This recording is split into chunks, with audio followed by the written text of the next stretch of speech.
మళ్ళీ చాలా రోజుల తర్వాత మళ్ళీ మా అమ్మతో ఒక సరదా చర్చ. అంటే నా జీవితంలో తను ఒక భాగస్వామి. అంటే నేను చేసే వర్క్లో ఎంతో అంత అందరి భాగస్వామి ఉండాలి. ఈరోజు మనం హ్యాపీగా ఉన్నామంటే కారణం ప్రత్యక్ష పరోక్ష భాగస్వామ్యాలని నేను ఎప్పుడు గుర్తిస్తాను. సరే, మనుషులం కాబట్టి ఎప్పుడొకప్పుడు తప్పు చేయొచ్చు, లేదా మన వల్ల ఒకరికి బాధ కలగచ్చు, క్షమాపణ చెప్తే అయిపోతుంది, సరి చేసుకుంటే అయిపోతుంది. సో అయితే మొన్న ఒకసారి నన్ను చూస్తే నీకు ఆశ్చర్యం వేసిందని ఒక కాంటెక్స్ట్ ఉన్నావు కదా, దాని గురించి మాట్లాడదామని చేస్తున్నా. అంటే ఇప్పుడు నన్ను క్లోజ్గా చూసింది బై బర్త్ నీవే. ఇప్పుడు నేను చెప్పినంత అబద్ధం కూడా అయ్యుండొచ్చు వినేవాళ్ళకి, అంటే కల్పిత కథలు కూడా అల్లొచ్చు, కానీ నేనైతే అవి చేయట్లేదు. కానీ అట్లా అనిపిస్తుంది, వీడు మస్తు చెప్పాడని. సో నువ్వు చూసావు కాబట్టి నువ్వు ఎందుకు ఆశ్చర్యపోయావు, నీ నోటితో విందాము. అట్లాగే మన ఫ్రెండ్స్ కూడా. నాకెందుకు ఆశ్చర్యం అనిపించిందంటే, నువ్వు చిన్నప్పుడు మనం ఉన్నది పల్లెటూరు, నీ చదువంతా పల్లెటూరు అంటే అచ్చంపేట తాలూకా అనుకో, చిన్న ఊరే. ఆ తర్వాత ఇంటర్ వరకు అక్కడే చదివావు. కొండనాగుల కాలేజీ 10th వరకు చదివి కొండనాగుల కాలేజీ. ఇంటర్ డిగ్రీ కూడా అది కూడా గవర్నమెంట్ కాలేజ్, తెలుగు మీడియం. ఆ తెలుగు మీడియంలో చదువుకుంటూ మీరు ఏం చదువుతున్నారో, మీరు ఏం చేస్తున్నారో కూడా నాకు తెలియదు. చదువుతున్నారా, పాస్ అయ్యారా, అంతవరకే. కానీ మీరు ఇంగ్లీష్లో ఏమిటి, అదేమిటి, ఇదేమిటి అని మార్కులు చూసుకోవడము, ఏదో తక్కువ వస్తే తిట్టడం, ఎంతవరకే నాకు తెలుసు. నాకు అంత విద్య గురించి కూడా తెలియదు. కానీ మీ అంతకు మీరుగా ఒక విధంగా ఏమంటారు దాన్ని తెలుసుకొని ఈ లోకంలో బ్రతకడానికి ఏమిటి అనేది మీరు అప్పటి నుంచి ఆలోచిస్తూ వచ్చారు. నాకు కూడా ఆ విధంగానే మాటలు చెప్పారు. అమ్మ, ఇప్పటికి కూడా నీ మీదే డిపెండ్ కాను, నేను మంచిగా చదువుకొని నా కాళ్ళ మీద నేను నిలబడాలి, ఇది అదే అని ఏదోదో మేము సందర్భంలో సారంగా మాటలు చెప్పేవాడు. ఆ తర్వాత చెప్పేవాడివి. ఆ తర్వాత ఇంకా చదువు అయిపోయిన తర్వాత ఏదో కొంత దాని వెంబడి బీఈడి అవి ఉంటాయి కదా, ఆ టైంలో కూడా నేను చదవను, నేను ఆర్ట్కి వెళ్ళిపోతాను అని చెప్పావు. కానీ ఆర్ట్కి వెళ్ళిపోయావు, ఏమేమి ఆర్ట్ చేసావో దాని గురించి నాకేమీ తెలియదు. అయిందా? ఆ తర్వాత కొన్నాళ్ళ తర్వాత నువ్వు హైదరాబాద్లో ఏదో ఉద్యోగరీత్యానో దేని రీత్యానో ఏదో సబ్ జైలర్ అని అది ఇదని వెళ్ళావు.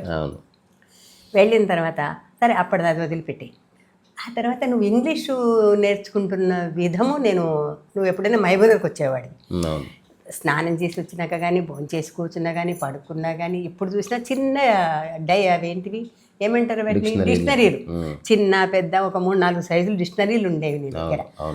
అందులో బాగా చదువు డిక్షనరీ ఎప్పుడు చూసినా, అసలు లాట్రిన్లో కూర్చుంటే చిన్న బుక్ లాట్రిన్లో ఉండే డిక్షనరీ కూడా, ఆ డిక్షనరీలో నేర్చుకుంటూ ఒకనొక సందర్భంలో నువ్వు ఇంగ్లీష్ మాట్లాడుతుంటే విన్నా.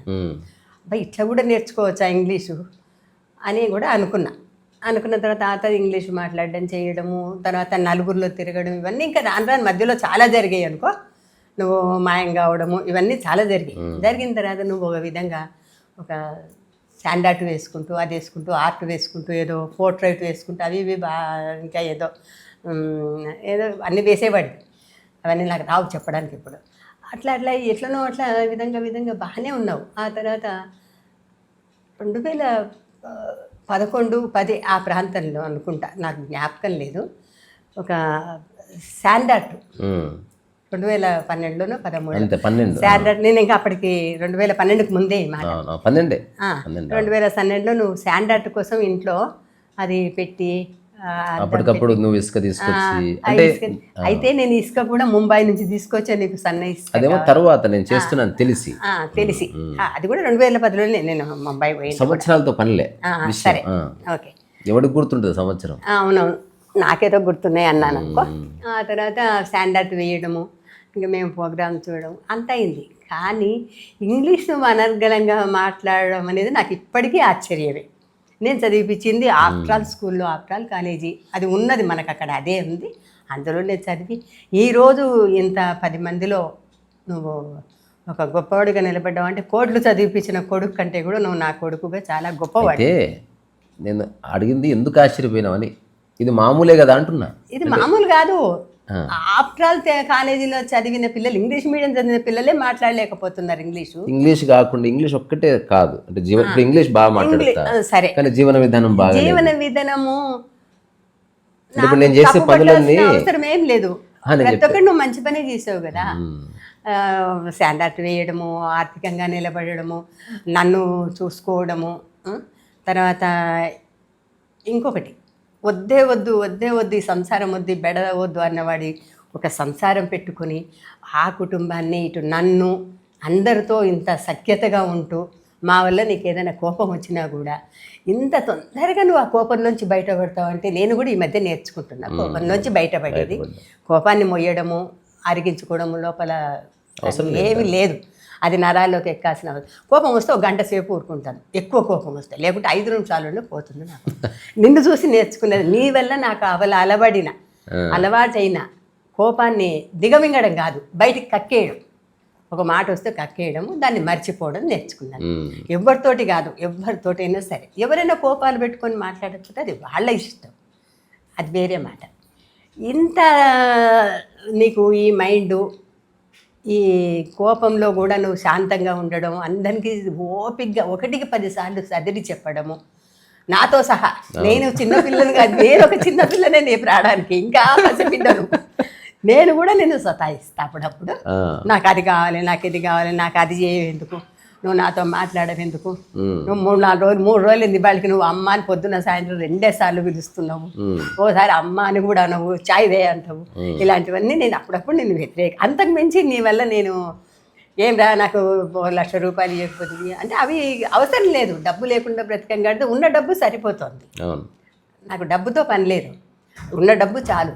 అలాగే నీ దగ్గర ఉన్న డబ్బు నువ్వు ఏమైనా చెయ్యి, కానీ నాకు కావాల్సింది నీ డబ్బు, నా డబ్బు, ఈ ప్రపంచంలో ఉన్న డబ్బు అంతా కలిపి కొట్టినా కూడా సరి సమానం. కానీ నీ పిలిపే, ఆ పిలుపు కోసం తనలాడి ఎప్పుడైనా నీతో పేచీ పెట్టుకుంటా, కొట్లాడతా. అంతకు మించి నీతో నాకు ఏ బాధ లేదు, నీతోటే కాదు నీ అన్నతో కూడా బాధ లేదు. నీ వ్యాఖ్య పక్కన పెడితే నేనేం చెప్పాలనుకుంటున్నా అంటే, ఆశ్చర్యపోవడం అనేది సహజమే. ఎందుకంటే ఇప్పుడు కన్వెన్షనల్గా మన కుటుంబ పరంగా ఉన్నది ఏది నేను చేయడం లేదు, నేను అన్ని కొత్తవి అన్వేషిస్తూ. అది కూడా చెప్తా.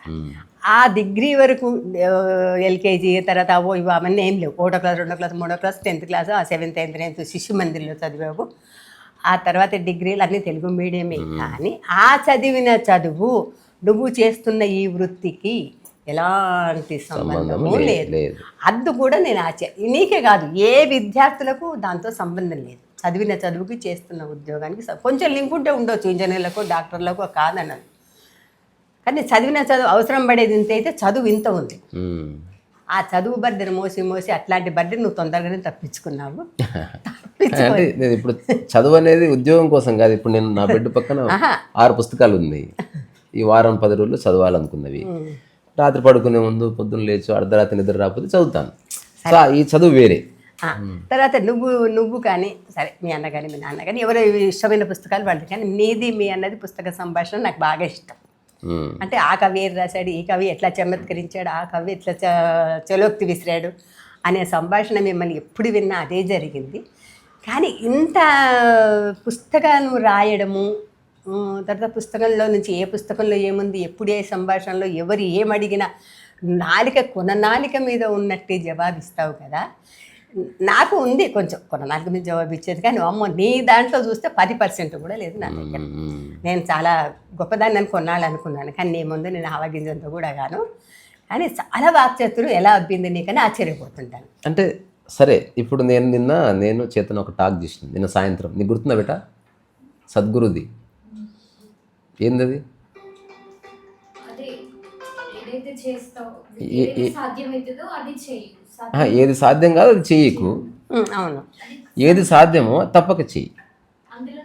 ఇప్పుడు నేను చేస్తున్నదంతా ఏది సాధ్యమో అది చేయడం. ఇప్పుడు నీతో ఉండడం నాకు సాధ్యమో చేస్తున్నాను, నా చుట్టూ ఉన్న వాళ్ళకి కావాల్సింది అరేంజ్ చేయడం సాధ్యము కనుక చేస్తున్నాను. ఇంకెందుకు ఆశ్చర్యపోతానంటే, పూర్వకాలం పోస్ట్ కార్డు ఉండేవి. మా నాన్నకి, అత్తగారి నుంచి నాన్నకి రాయాలన్నా, నా తల్లి పుట్టింట్లో ఉండేవి వారికి రాయాలన్నా కార్డు, పోస్ట్ కార్డు లేదా ఇన్లాండ్ లెటర్ ఉండేది. కార్డు ఏదో 2 ముక్కలు గీకేసి నీ క్షేమం నా క్షేమం శుభయ కుశలో పరినా సరే కార్డు అయిపోయేది. కానీ ఇన్లాండ్ కవర్ లావా రాయాలి అన్నప్పుడు మా తల మునకలైపోయేది. అలాంటిది నువ్వు ఏం పుస్తకాలు చదివావో, ఏం గ్రంథాలు చదివావో నాకు తెలియదు. కానీ ఇన్ని బుక్కులలో కూడా ఒక అక్షరదోషం లేకుండా చక్కగా ఆ రాయడం అనేది కూడా నాకు ఆశ్చర్యం. కొంతవరకు భాష అన్నది శిశుమందిర్ గిఫ్ట్ అది అవును. చిన్నప్పటి నుంచి అంటే కొంచెం సంస్కృతము సంస్కరణ, దాంతోపాటు నువ్వు ఒక టీచర్ ఉన్నదానివి కాబట్టి ఫౌండేషన్ బాగుంది. అది అది అది కాదనడానికి లేదు. Foundation super. అయితే అదంతా పక్కన పెడితే సిటీకి వచ్చిన తర్వాత కలిగిన విస్ఫోటనం వేరు. అదే నాకు తెలియదు, అది ఎవరు తెలియదు. అది నాకు ఎందుకంటే ఒక 5-6 కాబట్టి సంవత్సరాలు నేను చెప్పలేకపోతున్నా. అంటే ఇప్పుడు నువ్వు చెప్పగా విన్నదే. ఏం వండుతున్నానో తెలిస్తే వండేది చెప్పొచ్చు, నేను ఏం వండబోతున్నానో నాకేం కావాలో నాకే తెలియని పరిస్థితిలో ఉన్నా. రెండోది, చాలామందిని అడిగితే చెప్పింది ఏంటంటే లైఫ్ అంటే కష్టాలు ఉంటాయి, లైఫ్ అంటే కన్నీళ్ళు ఉంటాయి, లైఫ్ అంటే కాంప్రమైజ్, లైఫ్ అంటే బాధలు అని చెప్తే అది నాకు నచ్చేది కాదు. నాకు మనిషి కంటే కుక్క జీవితం బాగుందని అనిపించేది. ఇది ఎవరికైనా చెప్తే హీనభావంతో చూస్తారు, కానీ ఇప్పటికీ నాకు అదే అనిపిస్తున్నది. మనిషి కంటే జంతువు బాగుంది. సరే, దాన్ని పశువు అని ఎందుకు అంటున్నాం? సంస్కరణ లేదు దానికి. పెయింటింగ్ ఉంటే తొక్కుకుంటూ పోతుంది, దానికి తెలియదు పెయింటింగ్ అని. సో విచక్షణ వివేకం వాటికి ఉండదు. అదొక్కటి పక్కన పెడితే మనిషి విశ్వాసం ఒకటి ఉంటుంది కుక్కని కాదు, జంతువు గురించి చెప్తున్నా. ఓవరాల్గా పక్షి కానీ ఏదైనా దే ఆర్ ఆల్ ఫ్రీ. రెండోది, అవి ఎప్పుడు సోషల్ హార్మోని డిస్టర్బ్ చేయవు. తనకు కావలసినంత ఒక పండు తినేసి మిగతా చెట్టును వదిలేసిపోతుంది. మనిషి అట్లా కాదు, లాక్కుంటున్నాడు, ఇంకా కావాలి, రేపటికి కావాలి, రేపటికైనా వారానికి. సో ఇప్పుడు నేను అన్వేషించింది ఆధ్యాత్మికత అవునో కాదో కూడా తెలియదు నాకు. నేను కోరుకుంటుంది, నేను ఫైనల్గా నాకు వచ్చిన ఒక అంతర్గతమైన జవాబు ఏంటంటే, డబ్బు ఉన్నవాడు బాధపడుతున్నాడు, డబ్బు లేనివాడు బాధపడుతున్నాడు, అన్నీ ఉన్నవాడు బాధపడుతున్నాడు, ఏమీ లేనివాడు కూడా. అయితే నాకు అనిపించింది, బాధపడడానికి మనం అనుభవిస్తున్న వాడికి సంబంధం లేదేమో. ఇదంతా నాలో కలిగిన రెవల్యూషన్ ఇది. అంటే సరే, నీకు అనిపించింది, నాకు అది లేదు ఇది లేదు అన్న భావన నీకు ఉండవచ్చు. కొన్ని కోట్ల జనాభాలో, ఎన్ని కోట్ల జనాభానో నాకు ఐడియా లేదు ఫిగరు, అన్ని కోట్ల నీకు ఉండొచ్చు, నీలాంటి వాళ్ళు ఇంకెక్కడైనా ఉండొచ్చు, కాదని. కానీ సామాన్యం అలాంటి అందులో నేను కూడా ఉన్నా. అది కావాలి, ఇది కావాలి, ఇంత సంపాదించాలి, అంత సంపాదించాలి, ఈ సంపాదన మొత్తం దాచిపెట్టి ఇల్లు కట్టాలి, ఇవన్నీ నాకున్న కోరికలు అవి తీరినాయి. ఇప్పుడు ఏ కోరికలు లేవు. నాకు ఇది కావాలి, అది కావాలి, బంగారు కావాలి, ఏది లేవు. బట్టలా ఉన్నాయి చాలు, ఇంతకంటే కోరికలు ఏం లేవు. ఆరోగ్యం ఒకటి బాగుండాలనే కోరిక ఉండడం సహజమే. అది కోరిక కాదు, అది భగవంతుని కోరుకునే కృతజ్ఞత, భగవంతుని కోరుకునే కోరిక. అది ఏ మనిషికి, ఏ మానవుడికి, ఎవరికి ఇబ్బంది లేని కోరిక. సరే, ఈ ఆరోగ్యం కూడా ఇంకోరి మీద డిపెండ్ అయ్యేది కాదు, అది నా పర్సనల్, అది ఇంతే. ఇంతకంటే నీ ఆశ్చర్యం అనే దానికి నాకు నీ చదువు విషయంలో, నీ ఆర్ట్ విషయంలో, నీ పుస్తకాలు రాసే విషయంలో, నీ వాక్ చాతుర్యంలో, నీ కట్టుబొట్టు విషయంలో, అంటే నీ కట్టులో ఎప్పుడు కూడా నాకు అది కావాలి, హుందాగా ఉండాలి, టై కట్టుకోవాలి, ఇలా కట్టుకోవాలి, అలా ఉండాలి, ఒక పర్ఫామ్ ఇచ్చినప్పుడు కూడా ఎంతో హుందాగా ఉండాలి అనే భావన నీలో లేదు. ఎలా ఉంటే అలా ఉన్నదాంట్లో ఉతికిన బట్ట వేసుకొని వెళ్ళిపోవడం, చేయడం, ఇంతవరకు. నేను ఎన్నిసార్లు అనేదాన్ని, ఏందా సగపరంగా అంతమందిలో పెద్ద పెద్ద ఆఫీసుల ముందు ఇస్తున్నావు కదా, కాస్త చక్కగా నా బట్టలుగా నా పనితనానికి పోతున్నా, నేను పోతున్నా, నువ్వు మాట్లాడే కిందులు అని కూడా అనేవాడు. అటువంటి సందర్భాలు కూడా చాలా వచ్చాయి. ఇప్పటికి కూడా అంటుంటా, బాబు ఇది కలర్ బాగలేదు, వేరే కలర్ వేసుకోవా, ఈ నీల మంచుగా అది వేసుకో అని కూడా ఇప్పటికీ అంటుంటా. ఎందుకంటే అది ఒక చిన్న చిన్న కోరికలు, అది తీయదొచ్చు, తీరకపోవచ్చు. తీరినంత మాత్రాన ఏం గెక్కేది లేదు, తీరలేదని భూమిలోకి పోయేది లేదు. అందువల్ల ఇబ్బంది లేదు, బాధ లేదు, ఏ కష్టము లేదు, మనసుకు కూడా కష్టం లేదు. ఇది కానీ ఆశ్చర్యాలు అనేది ఈ 5 విషయాలు. ఇంకేమైనా ఆశ్చర్యాలు ఉంటే నాకు ఉండొచ్చు. అంటే ఇప్పుడు నేను చేస్తున్నది ఏది మన వంశపారంపర్యంగా వస్తున్నది కాదు, ఈవెన్ సమాజం యొక్క పరంపర కూడా కాదు. ఇప్పుడు శాండ్ ఆర్ట్ కొత్తది, అది అసలు అంతవరకు ఎవడు చేయలేదు, నాకు మార్గదర్శి లేడు, లేకపోతే నాకు సహాయం చేసేవాడు లేడు, డబ్బు ఇచ్చేవాడు లేడు, అలా లేవన్న విషయాన్ని గుర్తించినది అంతే. లేదు, నేనేం చేయగలను. ఇప్పుడు ఇలా ఇంట్లో ఎట్లున్నానో ఒకప్పుడు నేను బయట అట్లున్నా, 24 hours బయటే. అంటే నాకు నిద్ర పట్టేది కాదు. నిద్ర పట్టట్లేదంటే నిద్రపోయినప్పుడు గాఢ నిద్రపోతుంటుందేమో, అది ఎక్కడైనా సరే, హాస్టల్ కావచ్చు, లేకపోతే ఫ్రెండ్ రూమ్ కావచ్చు, లేకపోతే నా రూమ్ కావచ్చు. కానీ మెలకువలో వచ్చినప్పుడు జీవితకాలం ఉండే సమస్య డబ్బు, జీవితకాలం ఉండే సమస్య మానవ సంబంధాలు, జీవితకాలం ఉండే సమస్య ఉన్నాయి. దీన్ని క్రాక్ ఎట్లా చేయాలనేది, ఇప్పుడు ఉదాహరణ నీవు ఉన్నావు అనుకో, నేను డబ్బు అడగలేను, దగ్గర లేదు. ఆల్రెడీ నువ్వు మమ్మల్ని పెంచడానికే నువ్వు పడ్డ కష్టము అంతా మేము ప్రత్యక్షంగా చూసిన వాళ్ళం. డబ్బు అనేది నాకు రిటైర్మెంట్ అయిన తర్వాత అది కూడా డబ్బు కాదు. అంతే. ఇప్పుడు నాకు ₹1,00,00,000 కావాలంటే ఎవరు ఇస్తారు? డబ్బు అంటే నాకు అవసరం తీరేది డబ్బు, నీ దగ్గర ఉన్నది కాదు. సో నేను ఏమేమో చేద్దాం అనుకుని ఉన్న సమయాన్ని దుర్వినియోగం చేసిన పీరియడ్ కొంత ఉంది. ఫైనల్గా నాకు 2009లో ఏమర్థమైందంటే, మనం ఏం చేస్తాం ఏం చేయము ఎంత సంపాదిస్తామని కాదు, ఉమ్. మన రూట్స్ ఏవైతే ఉంటాయో దాన్ని, రూట్స్ అంటే మన మూలం, ఆ, ఆ మూలానికి విఘాతం కలిగించకూడదు. ఇప్పుడు తల్లిదండ్రులు ఉంటారు, పిల్లలు ఉంటారు, చాలా సెటిల్ అవుతారు, కానీ పిల్లలకు తల్లిదండ్రులకు మధ్యన టర్మ్స్ బాగోవు, అవును. మనసులో ఏదో నడుస్తూ ఉంటుంది కదా. ఉండవు. అవును, ఇప్పుడు చాలా మంది నా వైపు నుంచి నాకు ఏ కంప్లైంట్స్ లేవు ఏమి ఎవరి మీద. నేను అది క్లీన్ చేసుకున్నాను. అంటే గతంలో మా అమ్మ నా కోసం ఏం చేసింది, ఆస్తి ఇచ్చింది, ఇవన్నీ నాకొద్దు. నా కన్సర్న్ ఏమిటి, నేను మా అమ్మతో జీవితకాలం ఉండాలి, నాకు సాధ్యమైన సమయాన్ని ఇవ్వాలి, నా ఆనందాన్ని షేర్ చేసుకోవాలి, నా డబ్బుని షేర్ చేసుకోవాలి. ఓవరాల్ చెప్పాలంటే మనం హోల్ హార్టెడ్గా మనకు సాధ్యమైంది చేయాలి. ఇది సమాజంలో నాకు అప్పుడు కనబడలే. చాలామంది నాకున్న కొందరు ఫ్రెండ్స్, పేర్లు ఎందుకులే, వాళ్ళు బాగున్నారు, ఉద్యోగాలు చేస్తున్నారు, వాళ్ళ పేరెంట్స్ వస్తే కొంచెం తక్కువగా చూడటం నేను చూశాను.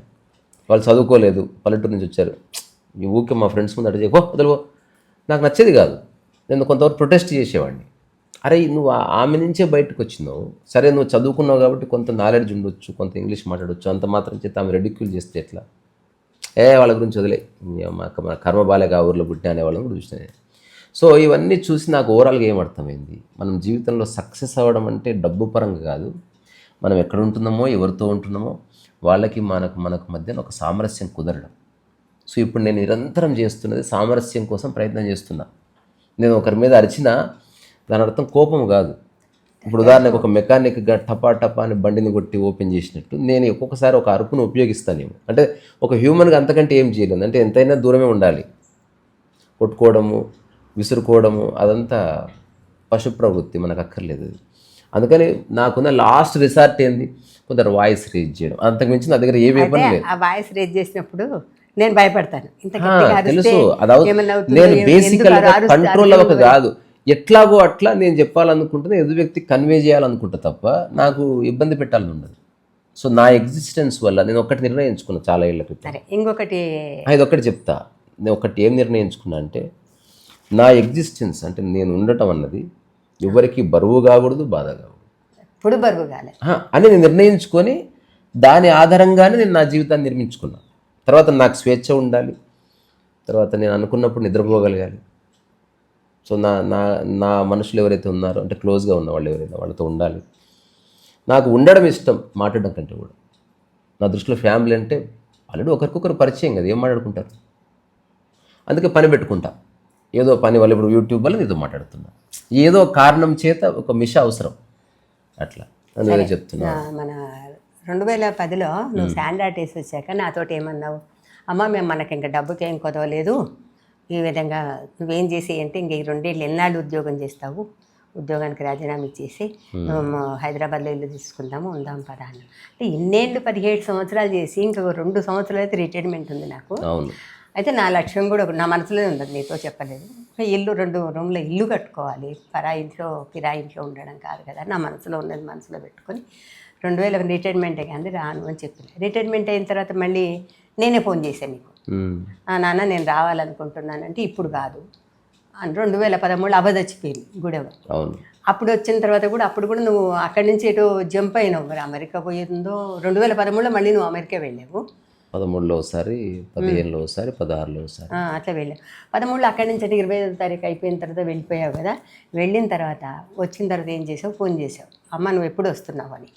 నేను అదేదో పాస్పోర్ట్ కోసం కొంచెం ప్రయత్నం చేయమని కూడా చెప్పావు. అంటే వీలైతే మనం యూఎస్ వెళ్ళేది ఉంది అన్నట్టు. సరే పాస్పోర్ట్ ప్రయత్నం అయిపోయింది, చేసిన తర్వాత నేను నా పని అయిపోయింది, ఆ పాస్పోర్ట్ పని అయిపోయింది. 2014లో నవంబర్ 14లో బయలుదేరి వస్తున్నానని నీకు ఫోన్ చేశాను.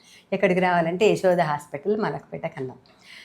ఈ లోపున నువ్వు నవంబర్ 1కి ఏం చేసినావు, పిండ్లకి, పొళ్ళకి, కందిపప్పులకి, పప్పు గంటే, కూర గంటే, చారు గంటే, రొట్టెల పెన్ను అన్నీ తెచ్చి రెడీగా చేసి పెట్టినావు సంసారం. ఇంకా నేను ఒకదానికి ఇది కావాలి అని అడగకుండా ఏదో నీళ్ళ గంపనో ఏదో ఉండొచ్చు, అంతే.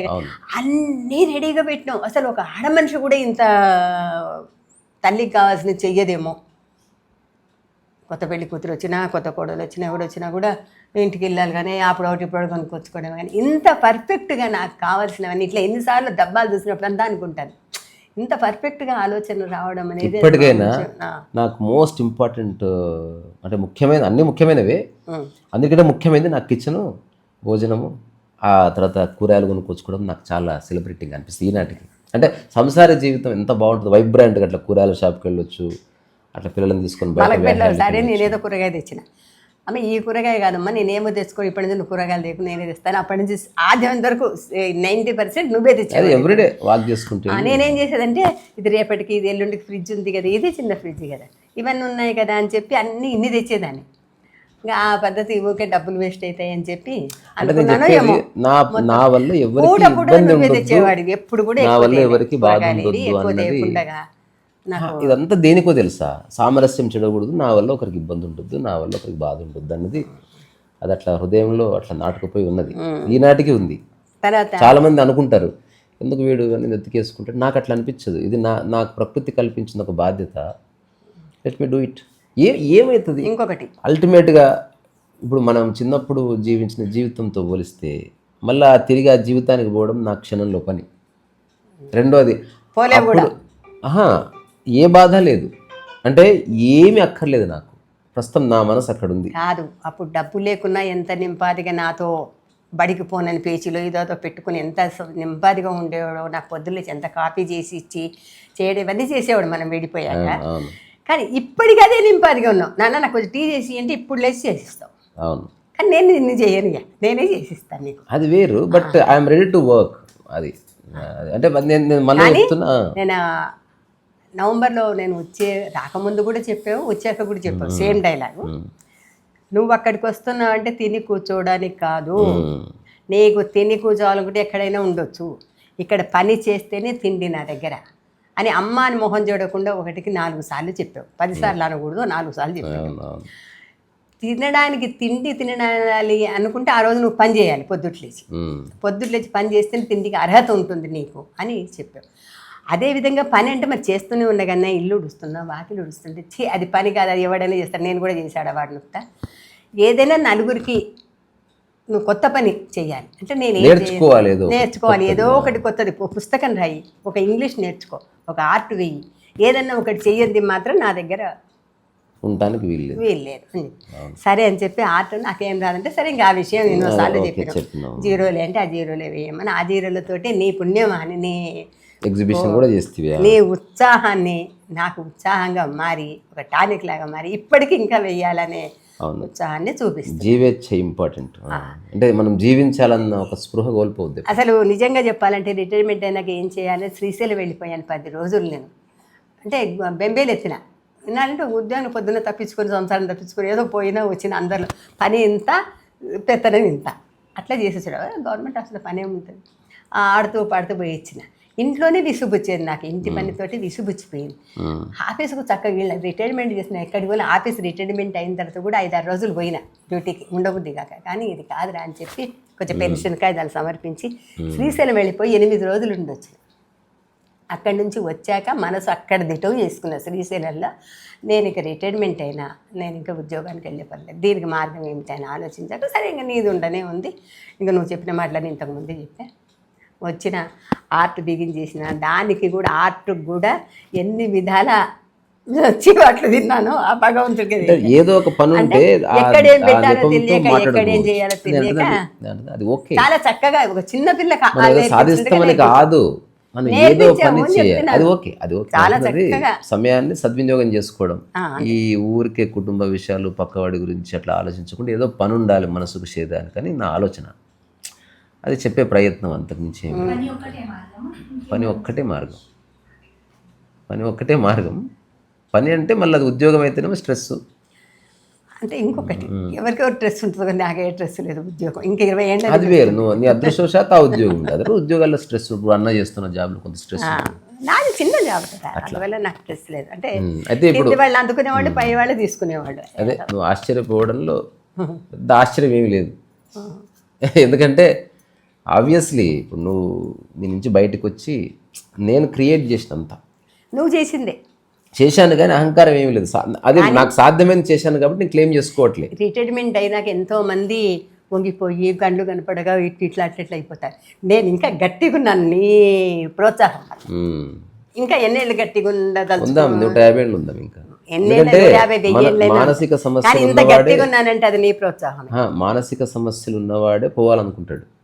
నాకు శరీరం పోతే పోనీ, మనసు ఫ్రెష్గా ఉంచుకుందాం. ఇప్పుడు నా కంక్లూజన్ ఏంటంటే, నా జీవితాదర్శం ఒకటే, ఉన్న సమయాన్ని ఏం చేయకుండా ముందు ప్రశాంతంగా ఉండు. ఆ ప్రశాంతతలో ఏమైనా చేస్తే చెయ్యి, మనిషికి సహాయము కానీ లేకపోతే ఒక పని కానీ. అంతేగాని దాన్ని ఒక అహంకారంగా మార్చుకోకు. తర్వాత నీ చుట్టూ ఉన్న వాళ్ళతో నీకు విభేదాలు వద్దు. అవసరమైతే నువ్వు తగ్గి సారీ చెప్పైనా సరే కలిసి ఉండు. నేను ఎంచుకున్న మార్గం ఇది. అంతే. నేను తప్పు నాదాగిదా అని కాదు, నేను క్షమాపణ ఎంతసేపు ఉంటుంది? నేను క్షమాపణ కోరితే వయసుతో సంబంధం లేకుండా ఎవరైనా మారతారనుకుంటే నేను అవసరమైతే కాళ్ళని పట్టుకుంటాను. ఎందుకంటే నాకే అహం లేదు, నేను పట్టుకునేది నా కాళ్ళే అని తెలుసు కాబట్టి నేను ఎవరి కాళ్ళని పట్టుకుంటా, కుర్చీ కాళ్ళు కూడా పట్టుకుంటా. సో ఇప్పుడు ఎట్లయితే కొత్త పుస్తకాలు లేకపోతే ఎప్పుడైనా నా మనసుకు నొచ్చుకుంది అనుకో, నచ్చుకుని నిన్ను పిలుస్తా అంటే నీతో నొచ్చుకుంటేనే. అర్థం ఇంకెవరి కోసం నిన్ను ఎప్పుడు పిలువని ఎవరికి, నీతో నొచ్చుకున్నప్పుడే రెండు గట్టిగా అంటే నువ్వు ఊరికొస్తావు బెడ్రూమ్లో. ఏందమ్మా చెప్పి, ఏం లేదురా ఉట్టిగానే బాధ అనిపించింది అని ఒక రెండు కన్ను సరే అమ్మ నేను ఉన్నా కదా నీకు, నేను ఉండగా నీకేం అమ్మ అని దెబ్బ వీపులు కొట్టి చక్కగా ధైర్యంగా అమ్మ మంచిగా లాగి పడుకో, మందులు వేసుకున్నావు నీకు ఇంకేమైనా కానీ రేపు ఏం పని లేదు ఏదో ఒకటి అంతే. దాన్ని అసలు ఎట్లా తీసేస్తావంటే ఆ దుఃఖాన్ని, అంత గట్టిగా వచ్చిన దుఃఖం ఒక్క సెకండ్లో మాయం చేస్తావు. మరి నువ్వు డాక్టర్వో లేకపోతే దేవుడో నాకు తెలియదు.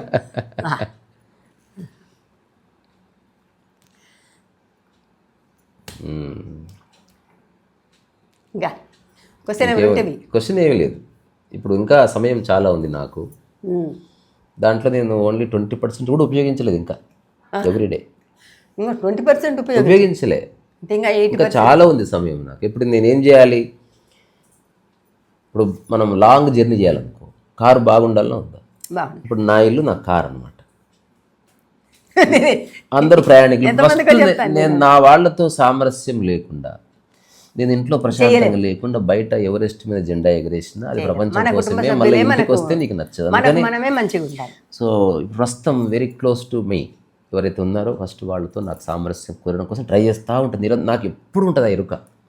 అర్ధరాత్రి కూడా అడుగుతాయి ఏమన్నా ప్రాబ్లమా, ఇగ్నోర్ చేయను. వాడు ఎటుపోతే మనకి అట్లా కాదు, నేను ఎటుపోతే వాడు అటు పోవాలి, లేదా వాడు ఎటుపోతే నేను అటన్న పోవాలి. ఇది కొన్ని కోట్ల మందిలా ఈ 5 మంది ఎందుకు దగ్గరకు వచ్చారు? Must be reason. ఇంకొకటి మహబూబ్నగర్లో ఉన్నా నాకేం బాధ లేదు, కానీ ఇక్కడ ఉంటే నువ్వేం చేస్తావంటే వాడిపోతున్న మొక్కకి నీళ్లు పోస్తావు, ఇంకా అది వాడిపోయి ఉంది, దానికి ఇంకేదైనా ఎరువు వేస్తావు, ఇంకా వాడిపోయి ఉంది, దానికి ఒక ఎండకు పెట్టాలా గాలికి పెట్టాలా అనే ఆలోచన దృక్పథం నీ దగ్గర బాగుంది. Correct, I agree. ఇది నాకు మనసుకు తోచింది, మనసుకు అనిపించింది, నా నోట వచ్చింది అంతే. సో నేను ఇప్పుడు కంప్లీట్గా నా లైఫ్ని ప్రకృతి చేతిలో పెట్టేసిన.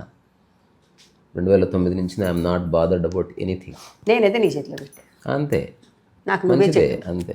అది ఎవరి ఇష్టం, అంతే, తప్పేం లేదు. నాకు ప్రకృతి సరెండర్ అంటే ఇద్దరు మైండ్లు అక్కర్లే. ఒకరు బాగా ఉన్నారని తెలిస్తే ఒకరు డ్రైవ్ చేస్తుంటే హాయిగా పడుకోలేదు. ఇంకొకటి, ఇప్పుడు మన వాళ్ళు ఎవరైనా మా ఇంటికి రండి, మా ఇంటికి భోజనానికి రండి, మా ఊరికి రండి అని చెప్తారు కదా. అంటే మీరు ఎవరే కానీ రీసా అనే ఇంజన్ ఉంది, ఆ ఇంజన్కు చెప్తే ఈ భోగిని తగిలించుకొని వస్తుంది, మీరు ఆయనకు చెప్తే చాలు అని చెప్పేస్తా. అంటే నిన్నే నేను డ్రైవర్గా ఎన్నుకున్నా నా జీవితాన్ని నడపడానికి, నాకు పని చేయడానికి, నాకు సేవలు చేయడానికి కాదు, నా జీవితాన్ని ముందుకు పోవడానికి, నేను ప్రశాంతంగా ఉండాలి. నేను అన్నీ చేస్తాను, నువ్వే నాకు డ్రైవర్. నేను ఖాళీగా ఉన్నదే ఫ్రాంక్గా చెప్పాలంటే నీతో ఉండటానికి, ఇప్పుడు నా కుటుంబంతో ఉండటానికి, నా బిడ్డతో ఉండటానికి, నా భార్యతో ఉండటానికి, ఇంకా చెప్పాలంటే అందరితో కలిసి ఏదో కూరగాయలు బండియాలి, కలిసి భోజనాలు చేసుకోవాలి. దాంట్లోనే సామాజిక సేవ కూడా జరగాలి తప్ప నువ్వు బాగుండకుండా చేసే సామాజిక సేవ మోసం.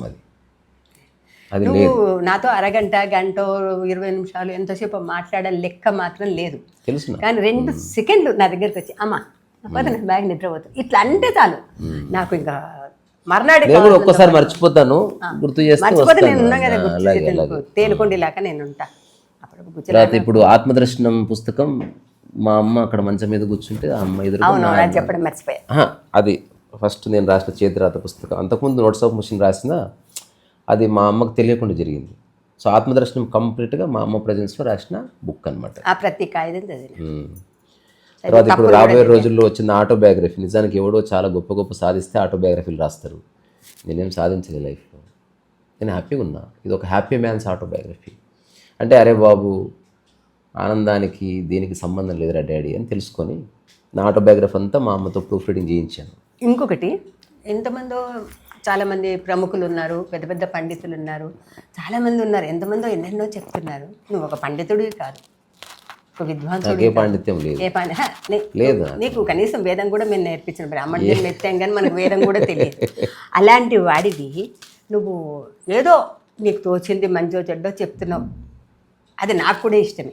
కానీ నాతో పాటు ఎక్కడెక్కడి నుంచో యూఎస్ నుంచి మన అక్కడి నుంచి ఇక్కడెక్కడ చాలా దేశాలు, నాకు అగూర్ల పిల్లని రావు, విదేశాల నుంచి, సరే మన చుట్టుపక్కల ఉన్న మన తెలంగాణ ఆంధ్ర నుంచి కూడా రావడం, పిడుగురాల నుంచి వచ్చారు, అక్కడి నుంచి గుంటూరు నుంచి ఎక్కడెక్కడి నుంచో వచ్చారు. అసలు వాళ్లకు కూడా నువ్వు మనసును మార్చే అందరినీ ఇక్కడికి రప్పించేటట్టు కాకుండా కొందరిని ఏం చేస్తున్నావు అంటే అత్యవసరమైతేనే రండి, లేకుంటే అనవసరంగా ప్రయాణం దుర్వినియోగం చేయకండి, డబ్బు దుర్వినియోగం, సమయము దుర్వినియోగం చెప్పగా విన్నాను నేను. అటువంటి అందరైతే రండి, లేకుండా మాకు ఈ హుండీలో డబ్బులు వేయండి, అది వేయండి, ఇది వేయండి అని అంటారు. కానీ నువ్వు ఎవరిని కూడా సేఫ్గా ఉంచాలని చూస్తున్నని ఇది కూడా నాకు కొంచెం గొప్పగా అనిపిస్తుంది, ఆశ్చర్యం అనిపిస్తుంది. అంటే ఇట్లా ఎవడు చెప్పడు, వేసుకుందామనే చూస్తాడు. ఎవరి దగ్గర ఎంత కట్నం ఎత్తిన పెట్టాలి, ముందర కూర్చుంటే ఎంత, వెనక కూర్చుంటే ఎంత. నేను వర్క్ చేయడం ద్వారా వచ్చే డబ్బే నేను తింటాను. నేను ఇది నా జీవితకాల నిర్ణయం. ఇప్పుడు నేను కూడా అంటే మనకి ఒక పదం ఉంటుందమ్మా, శ్రమైక జీవన సౌందర్యం. నేను దాన్ని పరిపూర్ణంగా ఆస్వాదిస్తాను. ఇప్పుడు నేను ఈ టాక్ అయిపోయిన తర్వాత దాన్ని నేనే థంబ్నెయిల్ చేసుకుంటా. ఇప్పుడు ఇంకో బుక్ రాస్తున్నా, స్టీరింగ్ అని. నేను బెడ్రూమ్లోకి పోగానే ఏదో డిబేట్ పెట్టేట్టు అనిపిస్తుంది. ఆ డిబేట్ నడుస్తూ ఉంటుంది, లేకపోతే ఏదో సినిమా నడుస్తూ ఉంటుంది, లేకపోతే పాట నడుస్తూ ఉంటుంది. కొంత రాస్తాను. ఇప్పుడు నేను స్కెచింగ్ చేస్తున్నా, మళ్ళీ కొత్త పిచ్చి కంటిన్యూస్గా బొమ్మలు వేస్తున్నా. అవును, గీతలు వేస్తున్నా, డబ్బాలు. ఇప్పుడు నేను రాబోయే రోజుల్లో నాకు సాధ్యమైనవి ఏవేవి ఉన్నాయో ఈ భూమి మీద అన్నీ చేస్తా, తప్పకుండా చేస్తా. రెండోది అందరినీ అందులో భాగస్వామి. ఇప్పుడు నేను యూట్యూబ్ ఉంది, నా ఫ్రెండ్స్ ఉంటారు, నువ్వు ఉంటావు, మా అన్న ఉంటాడు, నా బిడ్డ ఉంటుంది, తర్వాత ఎక్కువ ఊరు ఉంటే ఊరు ఉంటుంది, చెట్టు ఉంటుంది, పిట్ట ఉంటుంది, చెత్త ఉంటే చెత్త కూడా ఉంటుంది. అంతే మరి మరి ఉంది అంత నీట్గా ఉండాలంటే ఎట్లా ఉంటుంది. అంటే లైఫ్ సింపుల్ అని తెలుసుకొని ఆ సింపుల్ అన్న దాని దగ్గర అయిపోయినాను. లైఫ్ చాలా ఫైట్ చేయాలి, కాంప్లికేట్ అనేది నాకు నచ్చలేదు. నేనైనా మొత్తం ఇల్లంతా నీట్గా అనేది కూడా మర్చిపోయినా. ఇన్నాళ్ళు ఉండేది, ఇప్పుడు ఏం అయితే ఇల్లు దేవుడి ఇల్లు నీట్గా ఉంటే చాలన్నంత. ఇప్పుడు ఇంత చెప్పుకున్నాం కాబట్టి ఖచ్చితంగా కొందరి ఆశీర్వాదము సరైన సమయంలో మనకి సహాయం, ఒక మాట సహాయము, లేదా సరైన సమయంలో మనకి భోజనం ఇచ్చిన వాళ్ళు నా లైఫ్లో చాలామంది ఉన్నారు. ఎందుకంటే నేను ఇంట్లో లేను, బయట ఉన్నా. అవునవును, అది తెలియదు నాకు. నేను ఆత్మకథలో రాసుకున్నా, మా అమ్మతో సహా ఎందరో మదర్స్ ఉన్నారు, వాళ్ళు నేను ఎవరో తెలియకుండా భోజనం పెట్టారు. Just because I'm so humble. నేను ఎప్పుడు నా పని చేసి ఏం ఆశించలేదు. సరస్వతి మేడం అని తెలుసు కదా నీకు? సరస్వతి మేడం తెలుసు. ఏదో వర్క్ చేస్తే డబ్బులు అక్కర్లేదు. ఎందుకో నాకు డబ్బులు వద్దనిపిస్తున్నాను. మరి ఒకసారి భోజనానికి వెళ్ళి మంచిగా వండి పెడితే తిన్నా. సో ఎప్పుడు భోజనం చేయాలనిపించింది నాకు, కమ్ టు మీ. నిజంగా నేను ఏదో మా ఇంటికి మెసేజ్ చేసినట్టు చేసిన సందర్భాలు ఉంది. మేడం ఆకలి అవుతుంది, రేపు వస్తానే మంచి భోజనం. వాళ్ళ హస్బెండ్ రాజ్ అని, ask mister Kanth what pickle he wants. వాళ్ళకి ఏం అవసరం, ఏం పచ్చడి తింటాడో కనుక్కో అంటే, అదే నువ్వో కనుక్కో.